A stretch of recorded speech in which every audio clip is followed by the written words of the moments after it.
Good evening. On behalf of USM and the Lou Douglas Lecture Committee, I'd like to welcome everyone tonight. This is our second lecture in our fall 1993 lineup. My name is Ann Hazlett. I'm an intern with the lecture series. I'd like to tell you a little bit about our series. It was inaugurated in 1980 to honor the memory of Lou Douglas, who was a distinguished professor of political science here at K-State.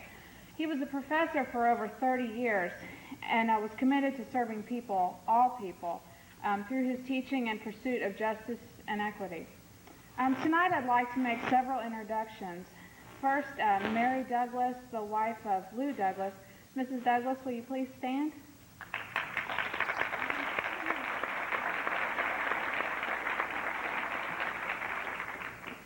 Any members that are present of the Lecture Series Committee that are here this evening, please stand.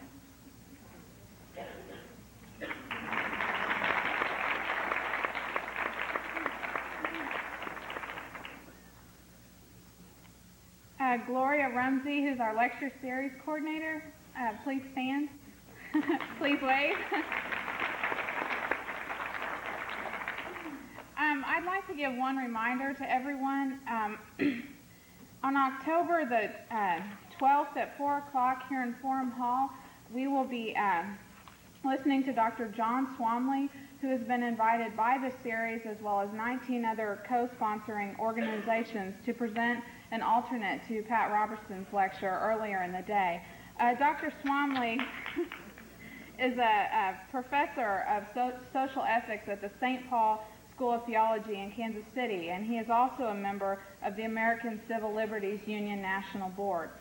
At this time, I would like to introduce Pangie Burns. Pangie is a PhD student in science education. Pangie.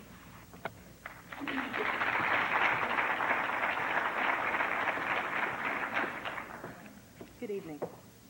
Appreciate diversity. That is the motto of Dr. Juanita McGowan. Dr. McGowan is Assistant Professor and Race Desegregation Coordinator for the Midwest Desegregation Assistance Center in the College of Education at Kansas State University. She is an educational consultant for school districts within the four-state region. The states include Kansas, Nebraska, Iowa, and Missouri. She has dedicated her professional career to the concerns of children and youth, especially the needs of culturally diverse children. In her seminars, young people have an opportunity to role-play and reflect upon themes like stereotypes of a culture different from one's own, gender inequities, positive strategies to resolve conflict, developing characteristics of an effective leader, and becoming a role model. Dr. McGowan received a bachelor's and master's degree in social work from the University of Kansas and a PhD in adult and continuing education from Kansas State University. As a multicultural education specialist, she assists schools, colleges, universities, as well as business and industry, governmental agencies, and community groups in planning a multicultural education program that reflects the philosophy of appreciating and acknowledging diversity. Dr. McGowan is also recognized for her research and staff development. Not only has she published articles on staff development, but on various educational equity issues as well. Dr. McGowan believes that we can begin to appreciate others when we truly appreciate ourselves. Ladies and gentlemen, I present to you Dr. Juanita McGowan.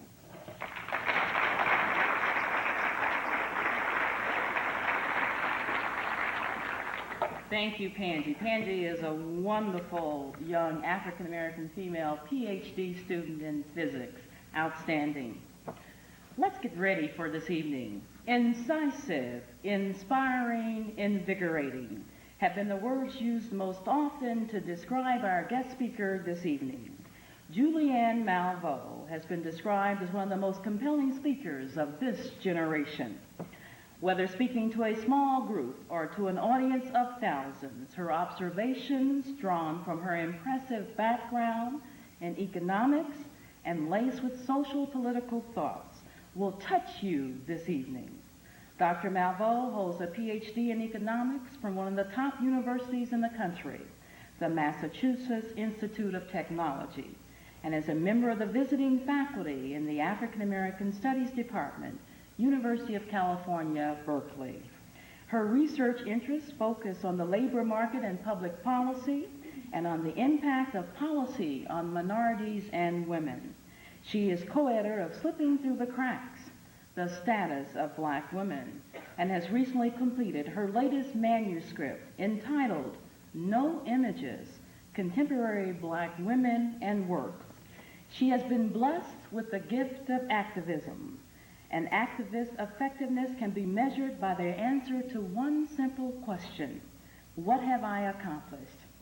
Dr. Malveaux can proudly say that because of my leadership, I have successfully led valid initiatives to remove city pension funds from companies doing business in South Africa. And because of my work, I have diligently worked to keep San Francisco City's playgrounds open after school for children. I have been that non-traditional voice.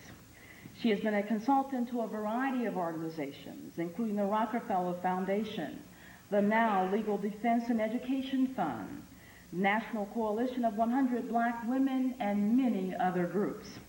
Her special gift for writing appears in a number of national newspapers, magazines, and journals. For example, she is a contributing writer for Essence magazine, a weekly columnist for the San Francisco Sun-Reporter, and her social political commentary appears through the King Features Syndicate.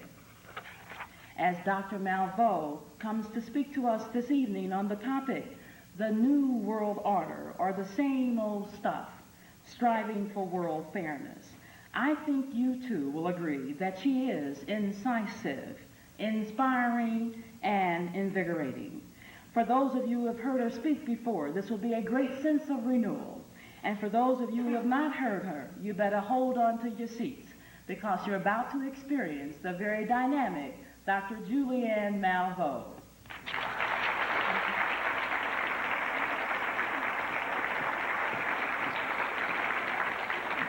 Thank you very much. Now, after an introduction like that, I can't do anything but sit down.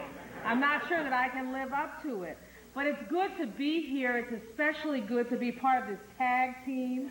Ann introduces Panji, introduces Juanita, so, here we are. It's also great to be here in tribute to the Lou Douglas Lecture Series. I think that I can't think of a greater tribute to a person that a lecture series on world fairness would be named after them, that would be here at this university. So in many ways, I'm humbled to be here. I want to thank all of those who made my visit possible. I especially want to thank my hosts, the folks who have picked me up and got me from here to there. Gloria Ramsey and her husband Gary have just been absolutely terrific and have made everything wonderful, as has everyone else, Claudia Streeter and others. And so I just want to say thank you before I continue, because I think that's important. I think that when we talk about what we do, we need to put it in the context of the fact that we don't do it without others. Then let me take a minute today to talk about the word that we keep hearing in our society: can't we all get along? Now, Rodney King said it, but y'all didn't pay him no mind because he had been beat on his head 56 times. So you said he clearly was tripping when he asked, couldn't we all get along? But he was not really the first one to ask that question. Lou Douglas asked it, quite frankly.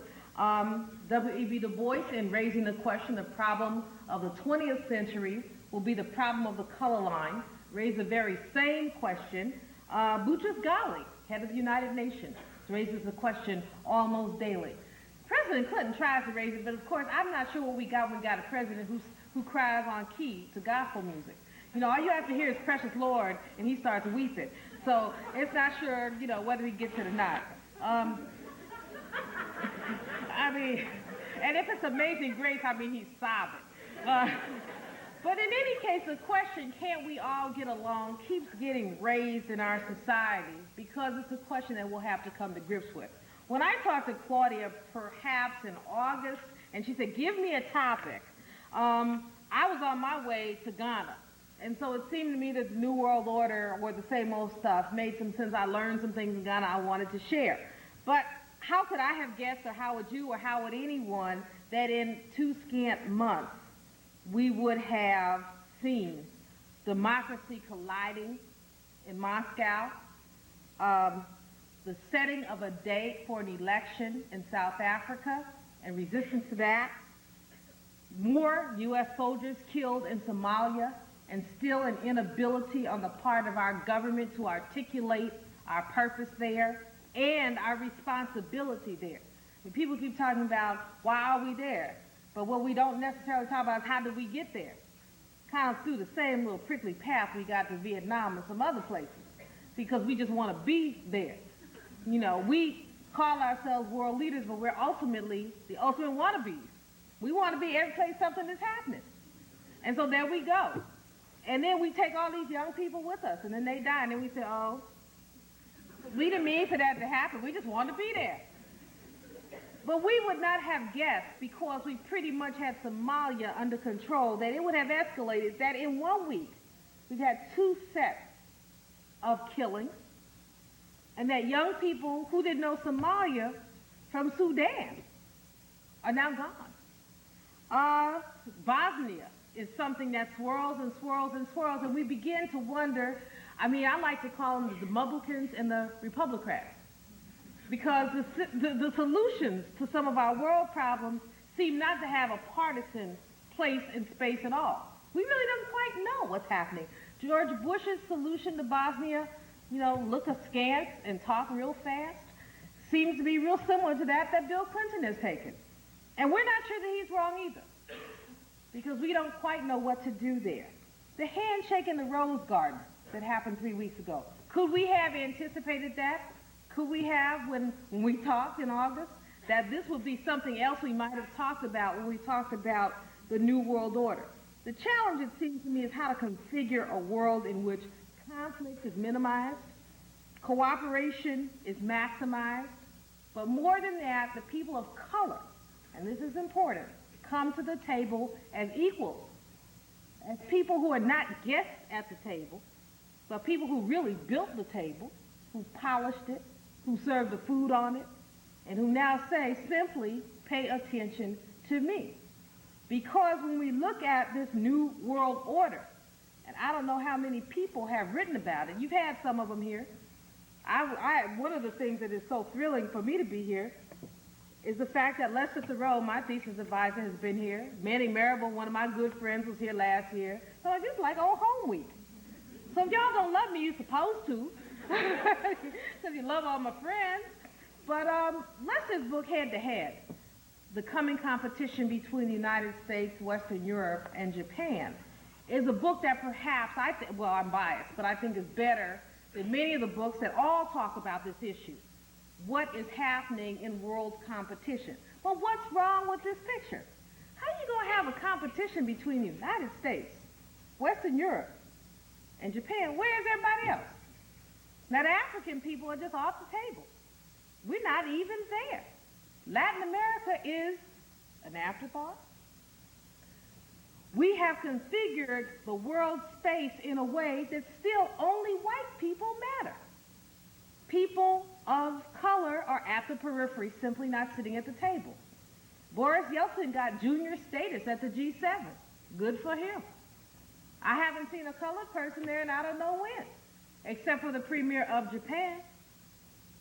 But there are all these other countries, Thailand, where there is manufacturing, Korea. There are all these natural minerals, etc., in Africa. And we have this World Bank, a bigger set of fools I've never seen. Unfortunately, I flunked tax and diplomacy in about the 3rd grade. And they keep sending me back to retraining, and it never works.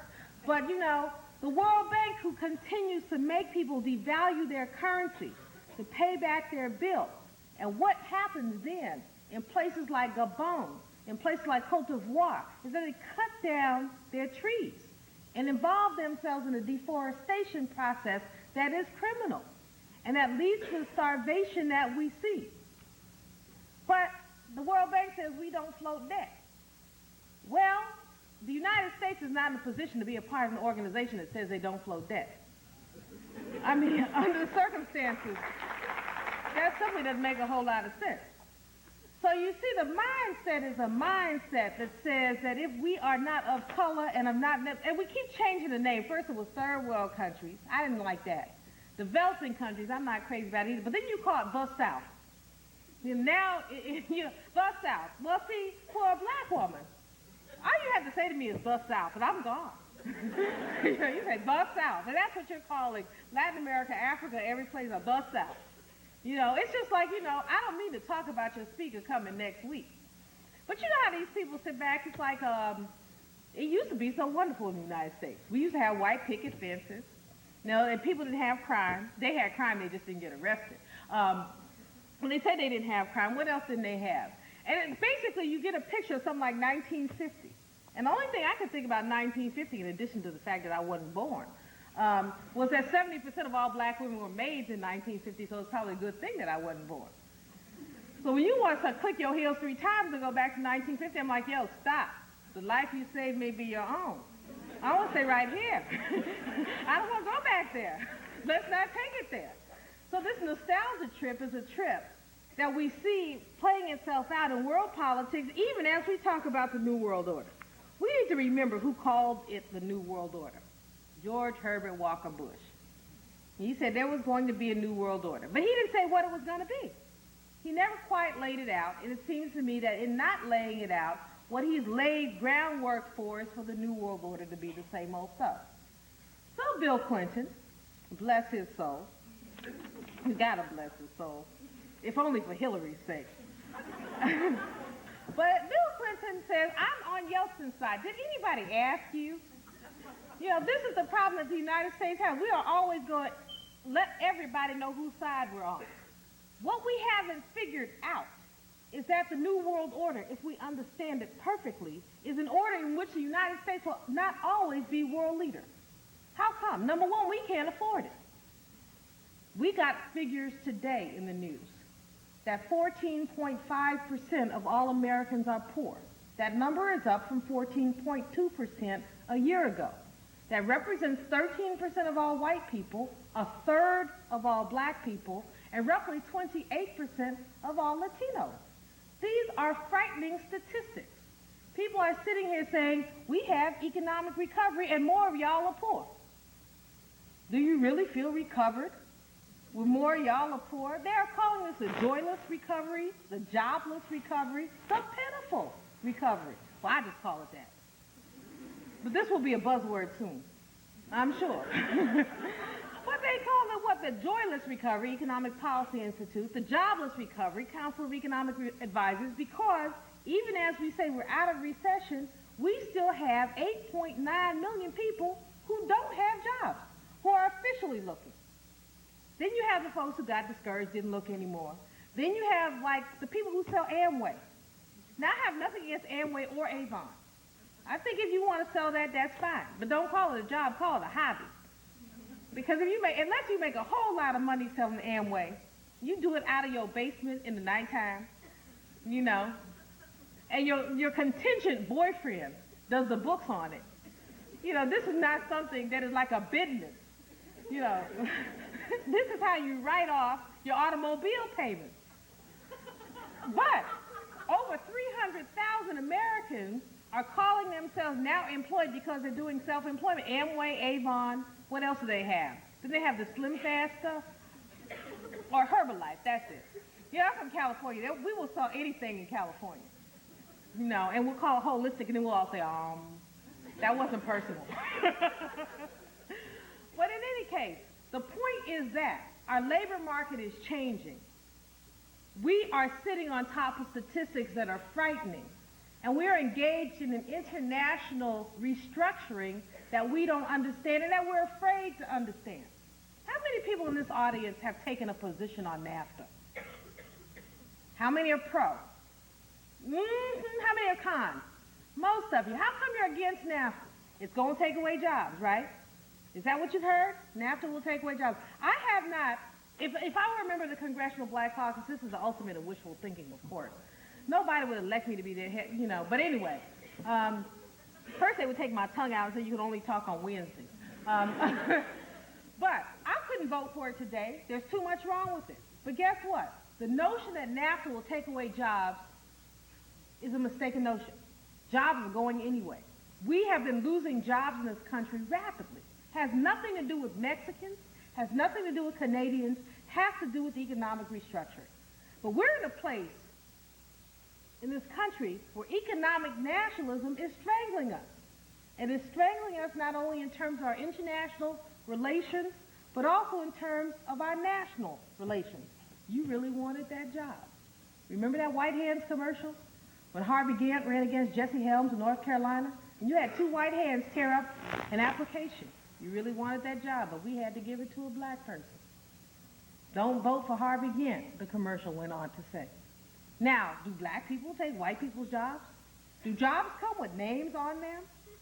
I was sitting on a plane next to this dude one time. He was cute, too. It really bothered me.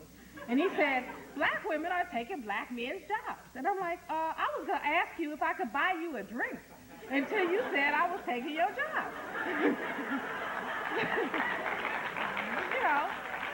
Suddenly I was stuck with 5 hours of sullenness. This was Newark to San Francisco we were flying. I had to start playing Scrabble on the computer. But in any case, do jobs come with people's names on them? No. You can't say, I took your job. It just doesn't happen. What is happening is our labor market is restructuring. Clearly there are people who have advantaged positions in this new labor market, but clearly no one takes someone's job. Here's what happens. Our government has ignored employment policy for 15 years. Germany spends 2% of GDP on employment and training. Japan, 1.5%. The U.S., 0.25%. So if young people in the United States can't find jobs, whose fault is it? Not black people, not Mexicans, not NAFTA, but the fact that we have ignored the changes that are happening. And what are those changes? We have a tax code that allows capital to flee. Not NAFTA, but a tax code.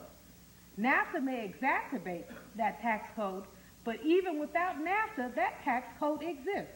It's easy to take capital and move it not only to Mexico. There was a USAID study done in 1991 that showed that we were paying people to set up offshore clerical offices in the Caribbean, where people are paid 75 cents an hour to do what here a $5 to $7 an hour clerical worker will do. Just answer the phone and take an order for them. We paid money for that. Does that make sense? I don't think so. Why did we do that? Somebody's brain was put on refry. Begins with R or maybe B, but I won't say that. I made a pledge in 1992 to stop talking about people who were part of the past. So we'll leave that alone. You can guess on that one. But in any case, we spent millions of dollars to encourage U.S. manufacturers to move from Alabama, Georgia, Mississippi, and North Carolina to the Caribbean and pay people a fraction of what they were paid. And then you look up and say, we're mad at NAFTA?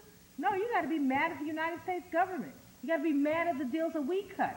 You got to be mad at the fact that we haven't paid attention to young people in this country and older people as well. That we sit up and say these things like, I believe that children are the future.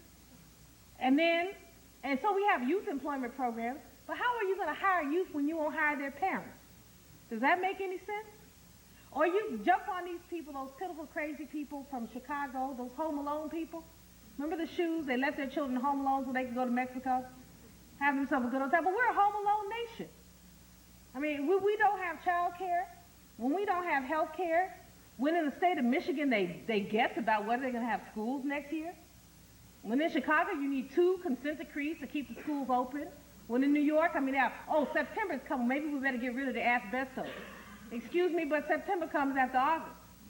You knew September was coming when you got to August. So why then do you look up on September 1 and say, we better get rid of the asbestos? Asbestos has been there.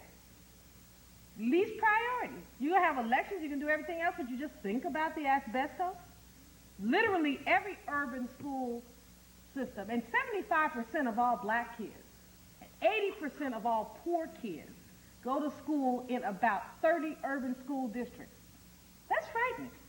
And they include Chicago and Detroit and New York and LA. Where in LA they want to divide the school system in 13 school systems, okay? They say it will save money. It will create more jobs for administrators is what it will do. I have nothing against administrators. I have many administrators in my family. I hope all of them will write me large checks for making this statement. However, the fact is that it's inefficient. What we're saying is, when we look at what's happening and talk about a new world order, there is some incongruity to dealing with what's happening internationally and what we do at home. And we have not opened our voices and lifted them because we're caught up in the race game, because you really wanted that job. Because when people say fairness, guess what? They think it means affirmative action. It doesn't. I mean, it could.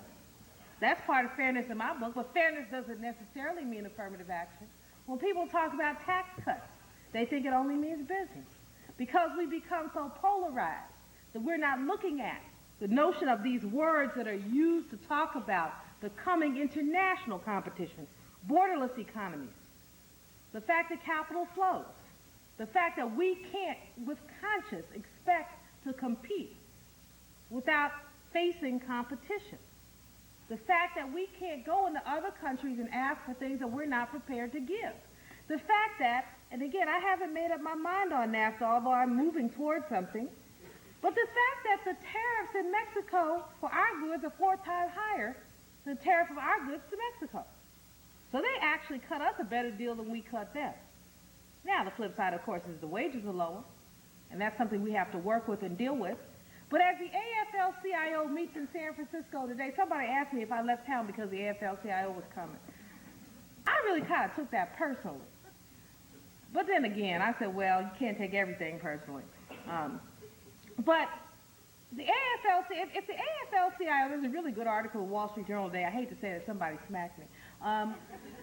But a good article that talks about declining union membership, and that if the AFL-CIO were held to the same kind of standards that heads of other corporations were, they'd all be fired.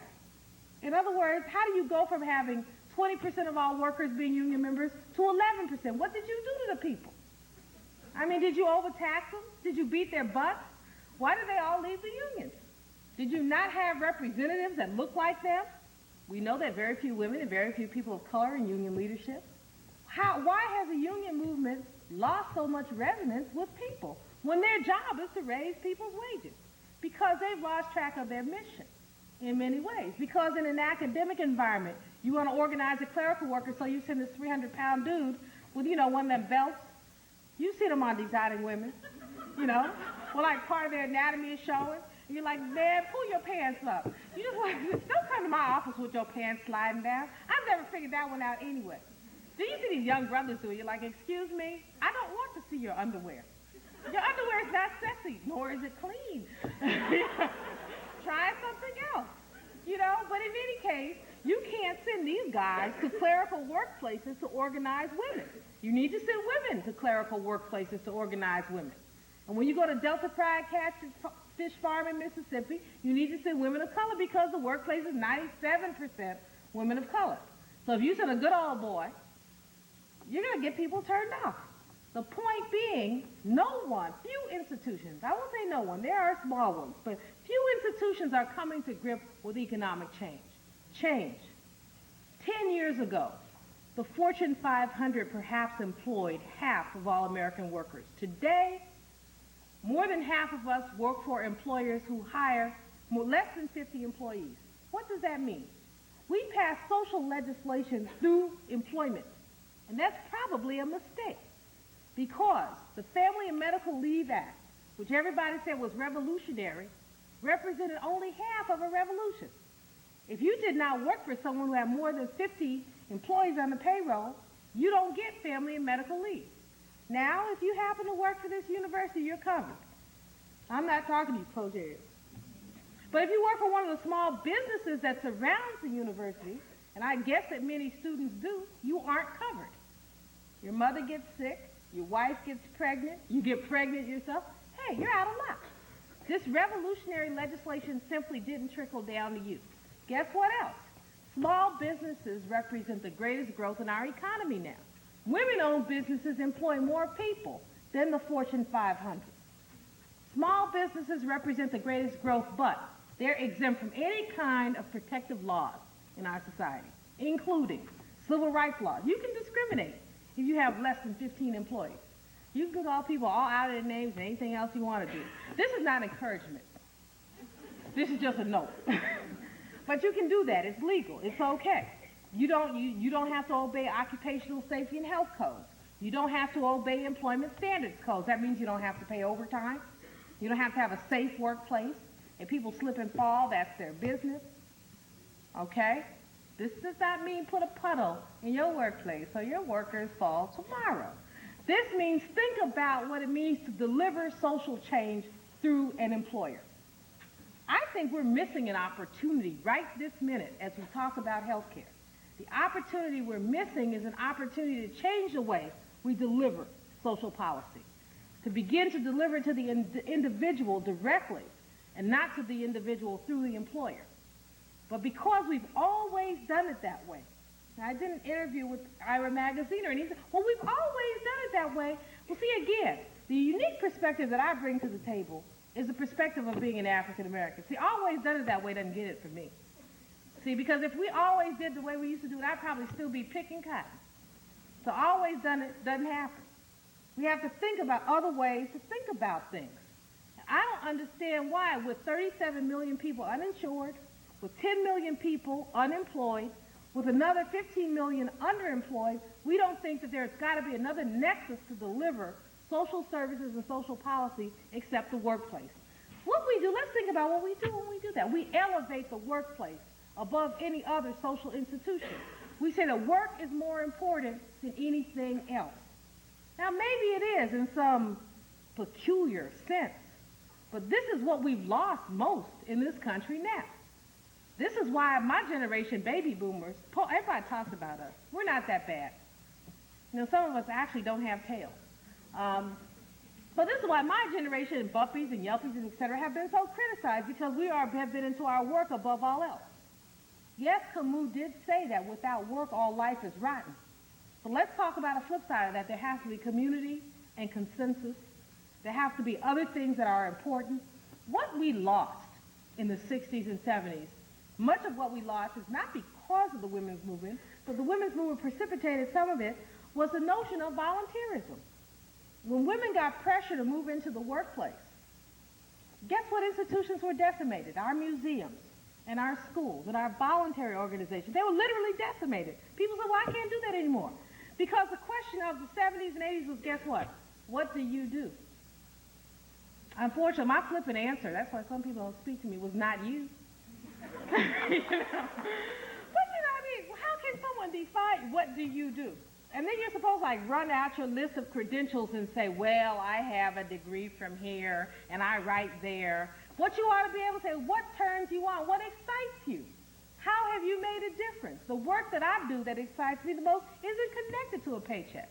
It's connected to going someplace and talking to young people in my own community, where I adopt a high school, and talk to them like quarterly. And they crack me up. They make me really humble. They say stuff to me like, how come you always on airplanes? Are you afraid of something at home? And that's not true, but you feel like, that young sister has a point. But in any case, we have to look at the way we've configured the delivery of our social services at a time when we're being forced to look at all our institutions because of international competition. We're forced to look at all our institutions, to look at the way that we deliver goods and services, to look at what we think is happening, and to look at how we compete. I think NAFTA is inevitable because this whole notion of international bunching seems to be inevitable. That when you talk about the United States and the North American market, and you're talking about it competing with other markets, the case that Thoreau makes is that we would be the largest of those three markets if we were able to come together. And I think that there seem to be some concessions coming on the part of places like Mexico and Canada to become part of that market. However, I think our own jingoism prevents us from including places like the Caribbean in NAFTA. That's part of North America, too. Why shouldn't they be included? Wouldn't that make some sense? But the real question here is the United States ready to be equal? Are we ready to sit at the table with other state heads as equals and not as world leaders? Are we ready to listen as opposed to dictate what's going on? Are we ready to have conversations about the way we do things in this country? Are we ready to talk about our own human rights violations as opposed to dictating the human rights violations of others? I mean, face it, we are not in a position to go to China or South Africa or any place else and say to people, y'all have human rights violations. Not when you have the police state that you have in Los Angeles. Not when you let people go after they've been convicted, that they get to go to the Supreme Court, and after they go to the Supreme Court, they still get 2 weeks off to grow hair. I mean, I'm sure that's why Lawrence Powell hasn't turned himself back in. And Kuhn, please, has written a book to explain why he has no pain and has no conscience problems. But we are not in a position to raise questions with other countries unless we raise questions about ourselves. And as we talk about world fairness, we're really not in a position to talk about the distribution of resources in other countries until we really come to grips with the way we distribute resources here.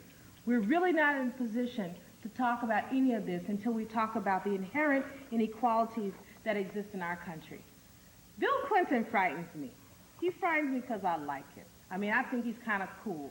I mean, if I dated white boys, he'd be like one I'd like to go out with one time.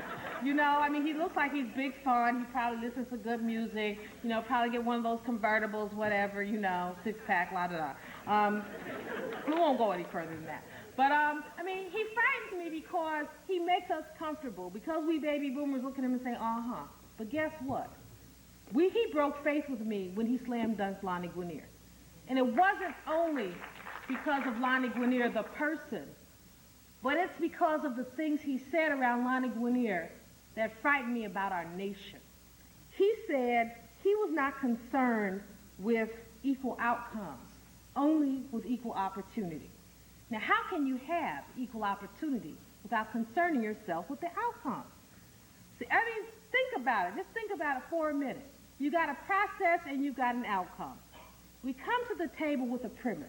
The premise is that all people are relatively equal, are created equal, relatively equal, that no one comes to the table with any inherent flaws.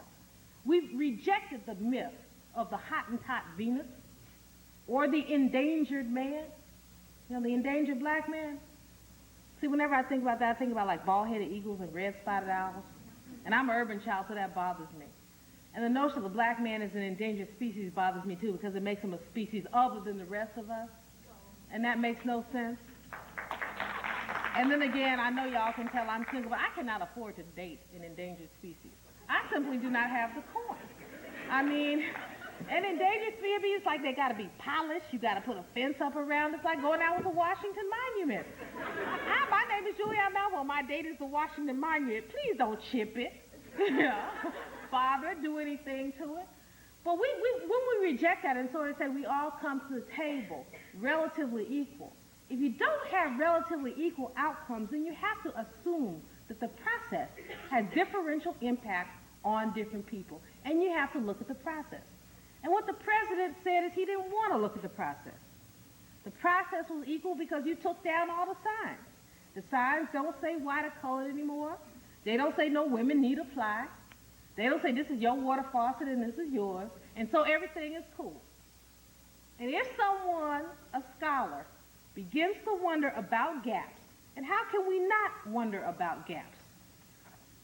Who wants to guess how many people in this country earn $100,000 a year or more? We've got 103 million workers. How many? 2 million. How many are white males? 1.6 million. 207,000 white women, 13,000 black women, 31,000 black men. Now, doesn't these kind of numbers make you wonder? I mean, even white men must in their deepest of sleep say, am I innately superior? I mean, you know it ain't true. I mean, you sit there and go, I'm good. I ran me a great game, but innately superior, not. At least that would be an honest internal conversation. Never having been a white male, I don't know if they have those or not. Not being anything I aspire to, I don't want to think about it too hard. But we clearly have to think about outcomes and numbers, and it's not white male bashing to look at these numbers and say there's something wrong with this picture. When you look at weekly wages in 1992, average weekly wage, white men, $570 a week. White women, $380. Black men, $388. Black women, $350. Latino women, $312. Latino men, $358. When you look at it now, how everybody else's numbers in the threes, and white men got $570. Now, is something wrong with this picture or what? Or did they all collectively rob banks? Human capital theory can't explain it away. Economists will tell you that it can. Well, I mean, I've studied enough economics so I can explain a piece of it away. Some white men work longer hours. Some have more education. But there still will be an effect that is unexplained. So how could the president say, I don't care about outcomes, I just care about opportunity? See, this is the biggest trick bag that we have. The notion that you don't care about outcomes. You have to care about outcomes. Because as long as the outcomes are unequal, you are excluding people. As long as when you look at numbers, a black woman with a college education earns as much as a white male who is a high school dropout, that is an implicit argument against education for black women. An implicit argument. So we have to come to grips with outcomes. We have to tackle those. And that means we have to look at the process. And looking at the process is hard. And we don't want to do it because it really hits us where we live. And the us is not a white, black us. The us is also a classist us. I mean, I'll tell you a funny story. I went to talk to some black lawyers one time. It was real funny. It wasn't funny at the time, though. Well, actually, I gave this real good talk, and I was like me, and everybody clapped. And I said, well, we have to redistribute wealth, and everybody clapped. And also, I was really feeling good. So I threw out some more Marxist stuff. Right? I was going to redistribute everything. And everybody clapped. Okay? So I was like in fool's heaven. I said, I'm really on a roll here today. So then they had this panel where everybody had to recap what was said in their session. So since I was on a roll, I said, well, we're going to redistribute this and redistribute that. And this woman, she was sitting probably way back up there. But she had so many diamonds on her hands, I could see her from way back up there, too. And my girl said, no, that's not what we said. And the diamonds were just twinkling. I mean, how did a symbol of love get to be something that some black man dug out of some cave and got paid 50 cents an hour to do so with? But girlfriend had these diamonds all up on her hands. She said, that's not what we said. She said, we just clapped to be polite. I was like, oh. I mean, you know, I could have probably, steamed myself to the airport on my shame. Girlfriend said, nothing wrong with money. I said, I guess not. All them diamonds on your hand, you'll never run out, will you? You know? But, I mean, literally, class is an issue in the African-American community as well. Issues of distribution hit us as well. 1 in 7 black families have incomes over $50,000. And a lot of those folks aren't going to give it up either any quicker than others are. And if you have a conversation with Clarence Thomas or Shelby Steele or some of the folks who don't sign their names to their nonsense, there was an article in the New York Times. The man wrote a letter. He said he went to Yale, 2. I guess this is now like your pre-qualification to be a black conservative. You got to go to Yale. He said, I went to Yale, 2. And I am in favor of a capital gains tax cut because I make so much money that they take so many of my taxes that I cannot afford to pay the Yale Club. He's like, excuse me? I was just waiting for him to say his mama was on welfare. You know, that was going to be the clearest. And my mama's on welfare. But, you know, basically what he was saying is he was unwilling to pay for social programs because he had to pay for the Yale Club. Now, in the Constitution, it does not say life, liberty, the pursuit of happiness, and membership in the Yale Club. At least not the last time I checked. I keep looking for that. Because that article troubled me. It troubled me enormously. But what troubles me more is our inability to pull everyone into our economic system, to look at some kind of outcome space that's relatively fair. Obviously, our president and many other people, he's not the only one, people object to the notion of bean counting. You know that we would have quotas, that if African Americans are 12% of the population, they have to be 12% of the X or the Y or the Z. And we can't have a rigid society that has all that. That wouldn't make any sense. I wouldn't advocate that either. But we have to say that if African Americans are 12% of the population and have 3% of the wealth, there is something wrong with this picture. We would have to say that if African Americans are 12% of the population but only 6% of the college graduates, that there is something wrong with this picture. And we don't have to use those numbers to connect us to some rigid social covenant, but we do have to use those numbers to suggest to us that there is something wrong. And that's simply fairness. That's simply looking, and it's simply what we as a nation must do before we raise our voices at anybody else. Our ability to ignore inequality here is reflected in our ability to suborn inequality in other places. We paid $70 million for a Marshall Plan in Western Europe. We paid it. They didn't pay it back. That's cool. We should have paid it. We didn't have any bombs bursting over here. We didn't experience what people experienced in England and in France. So we should have paid it. But guess what? Colonialism has decimated the African continent. Yet that continent has paid the World Bank back $214 billion in a decade. And we still don't want to forgive that debt. Give me a break. This does not make sense. This is not fair. And what it really does is it affects the quality of life for people in those countries. It continues a spiral of inequality and misallocation, and essentially it creates Somalia. It creates places like Somalia where you have an instability that is simply frightening. So it is our responsibility ultimately, and by our I mean all of us. We have a habit in these United States of talking about public policy as if other people do it. But we do public policy, we vote or don't vote. When we say, well, they're all crooked anyway.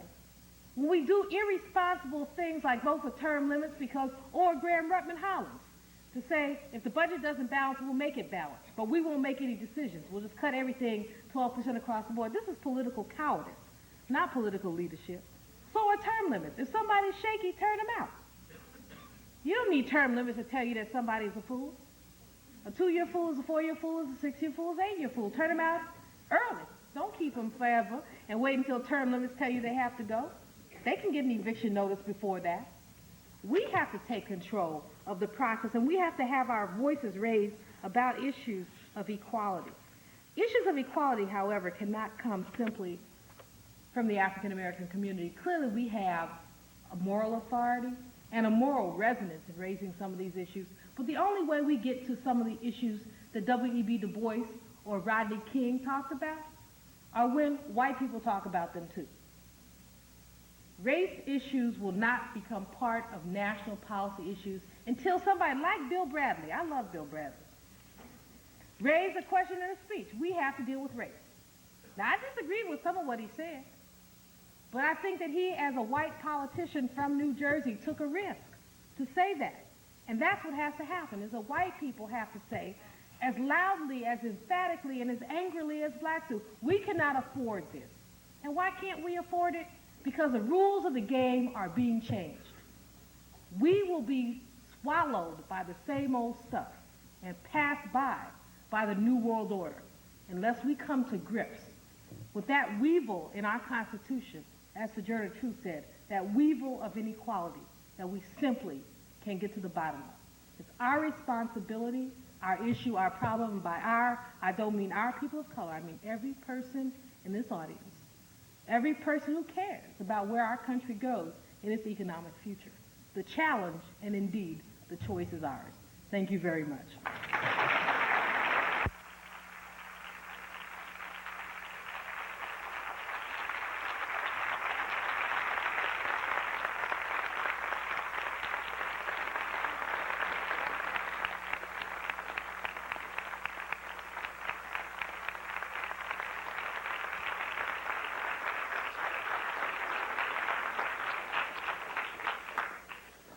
Dr. Malveaux, for those wonderful insights. And don't you appreciate that sense of humor with the insight? At this time, I'd like to introduce the chairperson of Racial Ethnic Harmony Week. And let me tell you, he's a warrior and a man with a vision, the very dedicated Phil Anderson. Would you come forward, please?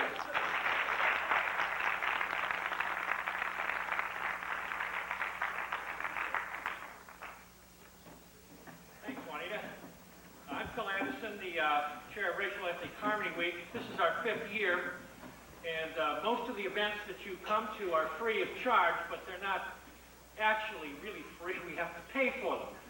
And over the 5 years that we've been in existence, we have received financial support from 2 sources that we would like to acknowledge tonight. And one is from the city of Manhattan. And I called Mayor Malveaux to see if he could come, and it's a city commission meeting tonight, and so he can. In his place, I would like to present this, what it is a repeat of the T-shirt in the form of a plaque framed, can go on the wall somewhere in City Hall. I'd like to present this to Manhattan's Director of Human Resources, Mr. Cornell Mayfield. Cornell, if you come down.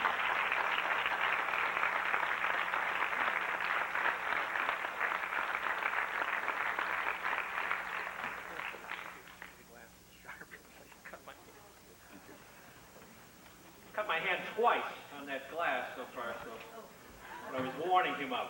Also, we have received a lot of support over the years, for all 5 years, from the Student Governing Association of Kansas State University, and I would like to present a similar plaque to Student Body President Ed Skoog. Ed, if you'd come down.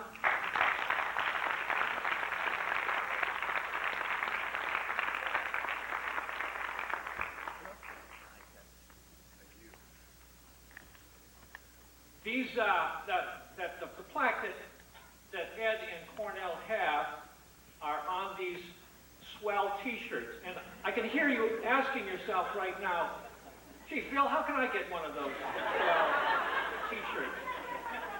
We sell these T-shirts for $10. About $3.50 goes directly to support Racial Ethnic Harmony Week.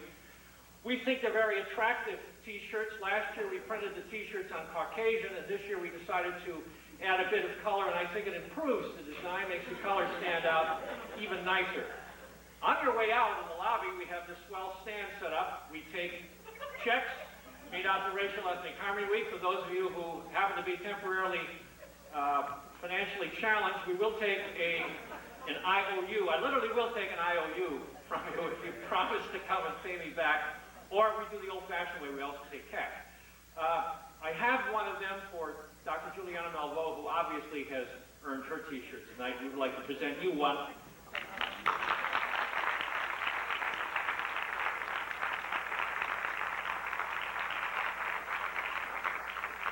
Finally, I tried to get to most of you and give you rainbow ribbons, but I haven't mentioned the symbolism of the rainbow ribbon. The rainbow ribbon, the multicolors of the rainbow ribbon, suggest and symbolize how we define ourselves racially, ethnically, culturally, religiously, sexually, in terms of human sexuality. And they're put in this configuration to suggest our connectedness as human beings, and to further suggest that we are really far more alike as human beings than we are different. And we need to focus on our human connectedness as people and learn to come together. They're also useful in warding off bigots, so wear yours pridefully.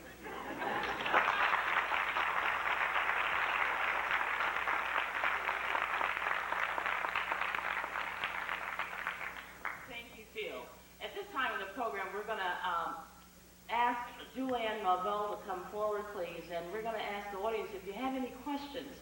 This is the time for us to get close and personal with Dr. Malveaux. So I know there's some questions that are just burning out there on your mind. All right. Or not, as the case may be.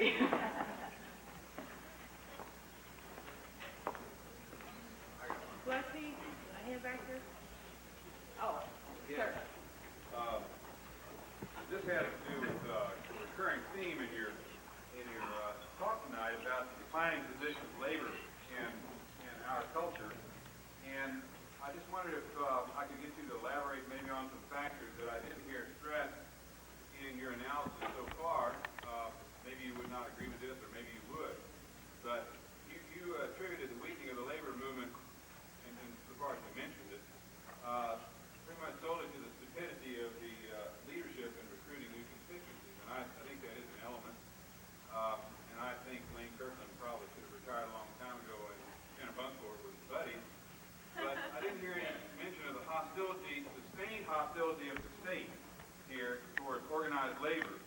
example, we have so-called right-to-work laws in this state, and I didn't hear anything about the forces that have successfully organized to make government weigh in on behalf of investors and management, increasing the leverage of labor to improve compensation, and the role of, how this, in effect, makes an inducement for workers not to join a union and yet benefit by a lag in gains that labor unions have been able to report. And let me just add to that I didn't see you talking about NAFTA as a continuation of the agenda that you complained of, rightly, I think, as the source of job hemorrhage begun under Reagan and Bush. Tax policies that encourage capital flight, our own tax money and AID being used to export jobs to the Caribbean and also to El Salvador, one might mention. And so I'm wondering, in your sense of maybe we're going to have to roll over here and take NAFTA, why should we give up political sovereignty to a treaty under NAFTA, and which is really a part of that same agenda, and that I think you rightly criticize? And how do you expect that the business interests that sponsor NAFTA are going to support corporate taxes for daycare, job training, medical insurance, when it subverts its ability to compete against offshore counterparties? Okay, I think you raised some things that I certainly and clearly ignored. The direction that the National Labor Relations Board took in the 1980 to 92 period made it not only more difficult for workers to organize, to actually penalize organization. In addition, I think in the 1982 to 86 period, we saw more two-tier wage agreements than we'd ever seen before, which I think set up a generational conflict among organized labor and made it possible for new labor market entrants to have some hostility to those who had organized in the future, in the past rather. So especially in the airline industry, you saw, and postal is a whole story we could spend a whole lot of time talking about, but you really saw workers, in order to protect their own benefit space, you could say sell out, you could say be forced to accept lower wage scales for incoming workers. That means that those people upon retirement really don't have people ready to protect them. So the climate was a climate clearly that was hostile to organized labor. I think the most recent case, which Clarence Thomas wrote the decision on, was the Leachmere case, which said that people could not even leaflet in parking lots. That leafleting in parking lots was unfair, and so people could not do that. So, I mean, that's something that I think it's unreasonable, and obviously I'm an A flippant and B quit. So to simply say it's stupidity on the part of labor is unfortunate shorthand. There are a lot of other things going on, but I think that is part of it too. The movement simply hasn't. I wrote a column a couple years ago that actually did get a response from someone asked me, why won't workers join unions? And the answer is partly because people don't see the benefits. They're not well spelled out. The benefits are clear. For African American men who are union members in blue collar industries, they make 57% more than African American men who are not. For white men, the number is 35% more. For Latino men, 44% more. So you benefit. And African Americans clearly benefit relatively more than others, implicitly because of discrimination outside organized labor, for joining. So you've raised the question, you've made points that I perhaps should have made. Now, vis-a-vis NAFTA, I think it's absolutely also clear. Who spent $50 million lobbying around NAFTA? It has been people who think that they can benefit. But I think that we are going to see job loss. I'm not saying roll over. I'm saying that let's look at ways that social policy can be delivered outside the job. If people want NAFTA, I wouldn't vote for it today. In my dream of dreams, if I was saying yay or nay, I couldn't vote for it today. We need some side agreements that do talk about protection. Bob Reich is opposed to those, and that's problematic. He's actually opposed to adjustments for people who lose their jobs because he thinks there needs to be a more greater adjustment for workers who lose jobs in general. But I think also if we talk about uncoupling social policy from the workplace, then you talk about taxing these runaway corporations in a way that individuals get health care and child care and other things, not because they have jobs or not, but because they're individuals and because of inalienable rights. And that's why I think we've got to to go. And we've lost that opportunity with the way we configured healthcare. And maybe NAFTA is a loss of that too. But I don't think that we can, I'm in rare agreement with the New Republic. I think we send a message about economic nationalism when we say we're against NAFTA, but we don't offer an alternative as progressives as to how we're going to deal with the bunching that's inevitable in terms of trading blocks. Well, I guess I'd say that I had an occasion here about a week ago to hear a fellow by the name of Miguel Escoto, who used to be foreign minister of Nicaragua, talk about how he saw NAFTA as a disaster for Latin American countries. Mm-hmm. And one of his major points of emphasis was that it amounted to a surrender of sovereignty on the part of states. That was one of the few potential places where popular pressure could put leverage, even though it has not been so successful. If we think we can control, if we think that when these decisions are handed over to transnational corporate boards, that they're going to be more accountable to us than our states are now, I think we're really making a mistake. And I think you made that point very eloquently. And I guess when I look at NAFTA, I see that as not just a matter of some kind of nationalism on the part of the United States. I see that as a protection for people who, all over this hemisphere, who are also being asked to give something up here. I think it's a good point. I mean, I think one of the other things that I didn't mention that needs to be mentioned is that there are a whole bunch of things that we do here that we think are good that we might not be able to do with NAFTA, minority business set aside, things like that may well be imperiled by that. So, in my mind, my jury's still out, but I think we need to think about it not just as job loss, but as a number of other things. Did you have a question, Frank? I'm sorry, yeah, you remind me, so I wasn't quite sure what you were pointing. I recently read a book called Caught in the Crisis. I don't know if you're familiar with that, but the people it was talking about being caught in the crisis were women, and particularly women of color, and it talked about it was a look at the impact of sort of the economic crisis, and reading it from I'm in English, and when I looked at sort of the economic restructuring that you've been talking about today, I felt pretty despairing, given that it depicted a pretty bad picture of our economy. And what I hear you saying, and what I have believed all along, is we need to ask for more social welfare programs to take care of women and children and people of color. But given this economic picture, how can we, what should our battle strategy be?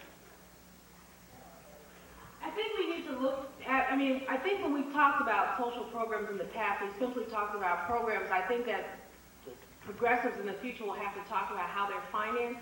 I think we also have to talk about things like, abnormal profits, things like runaway capital, to link them to some of the crises that we see. I mean, when you look at something like a Hamlet, North Carolina, where, 25 people perished, 20 of them were women, 18 of them were women of color because somebody was afraid somebody would steal chicken wings. And you look at the profits of that company that were exceeding something like 18%, they effortlessly paid, $1 million fine.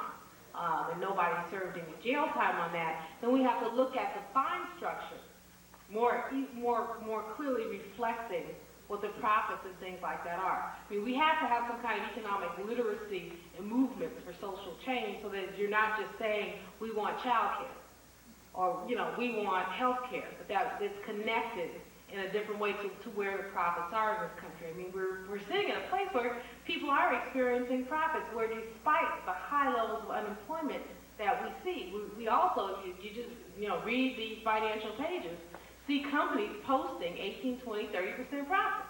You see the Dow Jones Industrial Average up, from a year ago. And this reflects a prediction of value of corporate stock. So we have to connect it to really where the profits are. Are corporate profits raising or dropping? They're bifurcated. I mean, there are certain industries where there's almost never profits. Retail, especially food, and tend to have low profits. But you do see very high profits in some areas, and they're connected with the companies that have layoffs. I mean, one of the things that I've thought about often is that when we talk about payroll taxes, that payroll taxes need to be calibrated to the percentage of the workforce that's full-time, because our part-time workforce is growing faster than the full-time workforce. So if you somehow rewarded people who kept people on a full-time payroll and taxed people who have people on a part-time payroll more heavily, that would be implicitly create an incentive. But you do see in some companies profits rising, and rising quite drastically. There? My question is kind of a corollary to her first question. Her first question was like, I see this happening, and what can we do about it? And it really moved me tonight, and I don't want to know what we can do about it. I want to know what I can do about it. What can an individual do? Where do we start? Where do I start? You vote, you organize. I mean, I have no magic dust answer. If I did, I'd be queen. But part of the magic dust answer is the door-to-door kind of organizing that I'm now convinced there's no substitute for. I mean, you have people who do the metro media organizing. You hear the ads and the TV stuff, but I think that when people come together around issues, you both create dialogue and you do move people. I think the referendum process, I'm not sure how it works in this state, I know how it works in California and in some other states, is also a way to change state policy. And I think a lot of policy is going to move from states up as opposed to from the feds down. I mean, because you see this federal gridlock around some policy issues and a growing sort of partisan clash. But I think in states, if you have policy, I mean, the initiative process is one that I've used for a number of things. Juanita mentioned keeping playgrounds open. Our mayor closed all the city's playgrounds because she said there was no money for it. I took 20 people, we put an initiative on the ballot, and we got 60,000 signatures, and we said that the Golden Gate Park Fund, which was 12% of the hotel tax, that 1% of that money should go to a playground fund. And we passed it. And that, I think that you can do that kind of thing with, it was being 20 folks. Eventually it was a lot more than 20, but that's the kind of thing that you can do when you sort of understand the process. So learn the process, understand it, pull people into it with you, grow leadership around you, and look at it in the long run. I mean, it might not mean that you do it tomorrow, November is 2 months from now, but it may be next November of '94. Two things. You talked about passing laws to protect labor in a NAFTA agreement. And I would like to tell you that as an airline displaced worker, that the government did have laws to protect displaced airline workers, but they just kind of ignored it, sort of more or less, So I'm really wondering if they're going to do that with NAFTA.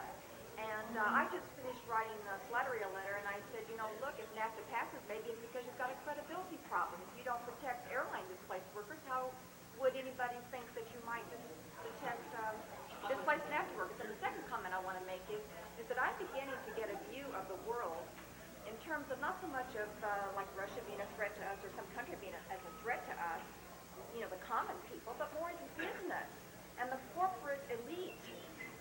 As it seems to me that there's a big dichotomy there. Who has access in Washington? Who makes decisions in Washington? I, as a common person, don't get to do very much of that. Who wrote NAFTA, for example? I'm imagining it was the corporate elite who did it. So I'm beginning to see a dichotomy there, the corporate elite and us. And I think the dichotomy is one that you should see. I mean, when you look at the distribution of wealth in this country and the fact that 80% of us have gotten poorer while 20% have gotten richer, you do see that. I think the other thing that's really frighteningly clear is that our election laws need to change in terms of lobby and impact, because you're able to bundle money in ways that allow corporations to have disproportionate influence. And the other thing that I think we need to stop doing is genuflecting at the altar of the, quote, free market. I mean, you have conversations with people, they'll tell you, well, if the free market wants it to happen, well, freedom is not free. I mean, not even ethnic and racial and ethnic harmony is free, said Phil, so you know that freedom is free. And what I mean by that is that markets work, but we've always intervened in markets when we felt that they too good. So we have to figure out when we need to intervene now. And the analogy that I like to use is the market is like a wolf, that you have people pushing down wages and pushing up profits, and the wolf needs to be taken to the dentist. And it's almost the government's job at some level to basically file the teeth on the wolf. But you have this total obsession with free market, and that happened in the 80 to 92 period when Reagan and Bush were in office. And we have to educate ourselves in terms of economic literacy. There's nothing magic about markets. I mean, we don't allow people to freely sell heroin in the streets. We don't allow people to freely prostitute themselves in the streets. There are all limits to all these things, and there ought to be limits to how low wages can go, to how high profits can go, and as you say, to how you protect people. Okay, just a couple more questions. The lady in the pink. You said that the world leadership, people of color were put into world leadership, yet you're putting Japan in the list of world leaders. So how can the problem be explained? That's Okay, good question. Japan is often, first of all, Japan is perceived as, how can I put it? Andrew Hacker describes Japan as, quote, honorary European, based on its profits, its role in the world economy. Understand that Japan is a minority represents just a slice of world people of color. I mean, if you really had, if the G7 represent a population, there will be 2 Africans sitting at that table. There will be 2 or 3 Chinese people sitting at that table. There would be a European sitting at the table. A or 2 Latin Americans sitting at the table. Japan wouldn't be there. The U.S. might not be there. We're 60% of world population. So you pointed out a contradiction that many of us try to deal with. Japan is not, quote, European or Anglo, but based on its sales and its GDP, it sits at that table, and Hacker, dismisses it perhaps as honorary white, and that may or may not be fair, but it's a contradiction. Last question, in the blue. I have one more question on NAFTA. We've talked about it so much this evening. You said that you're not satisfied with the agreement as it stands, and it talks about some of its weaknesses. What would you propose as an alternative? Is it a renegotiation of the treaty, or is it solely social overhaul within the United States, or is it both? Well, NAFTA is on a fast track right now. I mean, the whole thing right now is that they're expecting approval or disapproval by the end of the year. And that anything that happens, either we'll have to negotiate side agreements in the next 2 months, or it's going to be dead. And the signal that we send if we kill it is that we're at least some level protectionist and isolationist and not necessarily inclusive. I'm not sure. I'm doing something right now. I'm doing some research right now about how people are affected in sectors. And I do think there has to be some protection for workers in the United States, but I think that there has to, in particular regarding the African American community, which is what I've been researching this vis-a-vis, so many of us have looked at international issues as not our issue, and so we end up with not only African Americans, other minorities, women, small business people not being represented on these international trading groups, so that we're just out of the picture. And I think that at least one of the things that I mentioned to Kwesi Mpume just a week ago is that one of the things that has to be negotiated with the president is more inclusion of non-traditional groups in those international trading bodies. That you just can't have, 7 white men from Fortune 500 companies representing the interests of the United States, because those aren't the interests of the United States, those are the interests of a small group of people. So I think that's at least something that has to happen. But I don't know if that's enough. So I really kind of grapple with it. Maybe it's not reasonable for me to talk about, because I really haven't made up my mind. I mean, I want us to be good world citizens, but I want U.S. workers to be protected too. And that's sort of a dichotomy.